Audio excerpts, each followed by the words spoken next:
Une autre icône de la première moitié du XVe siècle, ça veut dire qu'elle est contemporaine de l'icône de Roublev, celle-là.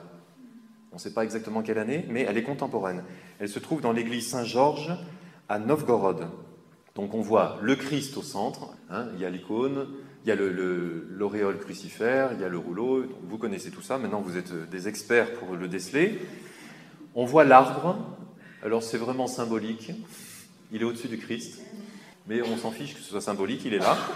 Les vêtements, vous voyez qu'ils sont exactement comme dans le psautier grec de 1092, donc là il y a une tradition qui se perpétue. Les deux autres anges sont différents, mais visiblement moins importants. Et pourtant, il y a un titre au-dessus de l'arbre, là, la Sainte Trinité.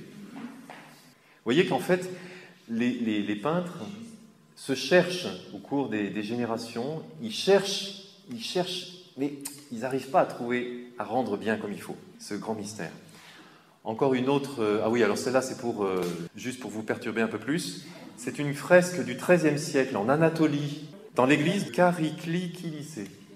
Les trois anges ont une auréole crucifère. Et les trois tiennent un rouleau.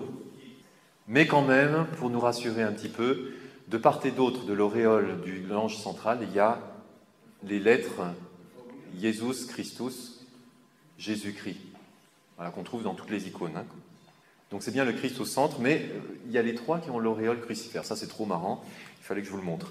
Une autre icône byzantine du XIVe siècle, même vêtement, position et gestuelle, par contre, annonce l'icône de Roublev. Regardez les gestes des mains, des corps, c'est exactement comme dans celle de Roublev.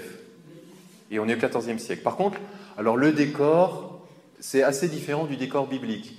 Là, on n'est plus à Mambré, on est en ville. Abraham et Sarah, de part et d'autre, quand même, de l'ange central. L'icône suivante. Ah, quand même, elle vous frappe, celle-là. Il y a Abraham, il y a Sarah, tous ont l'auréole, d'accord. Il y a une espèce de palmier rachitique. Il y a une maison et le rocher. C'est une icône qui est très très proche de celle de Roublev. Vous voyez ? Sauf que le décor est inversé en fait. Dans celle de Roublev, la maison se trouve à gauche et le rocher à droite. Tandis que là, c'est inversé. Eh bien, figurez-vous que cette icône, elle se trouve dans le monastère de la Trinité-Saint-Serge. Elle a été peinte en 1411, c'est-à-dire quelques années avant.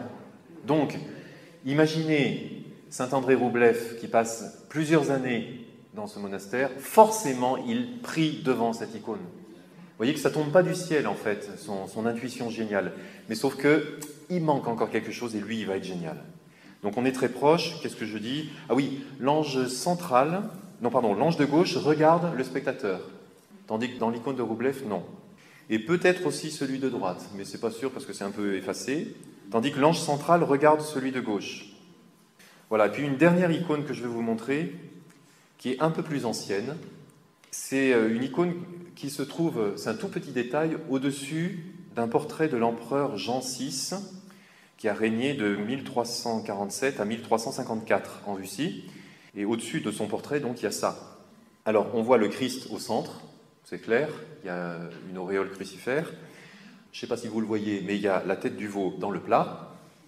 Lui, c'est une constante aussi, vous remarquerez. Et puis, surtout, c'est ça qui est original dans cette petite icône-là, c'est que Abraham et Sarah ont disparu.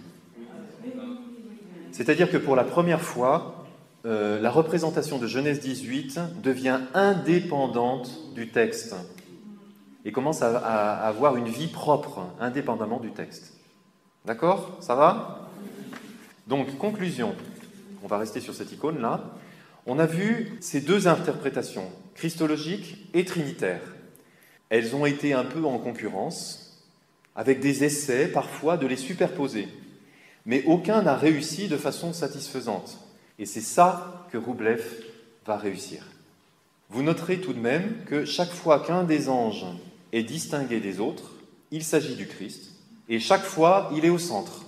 Donc, on peut tenir ça pour acquis dans la tradition. Roublev ne s'est pas écarté de la tradition. D'accord ? Le Christ est au centre, c'est clair.